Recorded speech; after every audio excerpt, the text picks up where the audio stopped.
Hi, this is VR Tapscott. Welcome to another episode of Recycled Drivel, where not only do I take stuff I wrote a couple of years ago and talk about it, I'm also slowly converting it to video. I consider this pretty much the ultimate upcycle. All rights reserved, copyright 2025 by VR Tapscott. Podcast episode 11, Meet George Jetson. Written August 27th, 2022. Okay, so we met George Jetson and he's a heck of a guy. Great wife, perfect kids. He has a stressful, difficult work. He has to reach out and hit a button from time to time. He lives in a soaring skyscraper, gets there with a flying car, and has a personal robot made to keep the house clean. Is this reality? Yeah, not really. In the end, it's like any popular 60s sitcom with popular 60s stereotypes. And honestly, I hope we never get completely to this point of life where it's all clean and perfect. Life has to be a little gritty, a little hard, a little, well, impossible. And why should we reach for the stars if they're already in our hands? In the movie The Fifth Element, it seems far closer to what real life might be in the future. It's actually a little grittier than I'd hoped for personally, but on the other hand, it's very realistic. The cargoes fly, but they're still 20 to 30-year-old rust buckets for the average person. There's police, overpopulation, crime, and so on. So which direction do we go from here? Because really, I think that's the juncture we're at.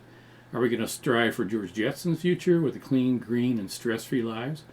Or are we going for poor Corbin Dallas, Bruce Willis, who's a cab driver with an XDX, a cabin hawk, and nearly trashed, and the cops after him for, well, everything or anything? So how do we decide? How do we get to either of the futures? As per usual, it's up to us, and honestly, I think it'll take a lot of work and a lot of compromise to get near to George's world.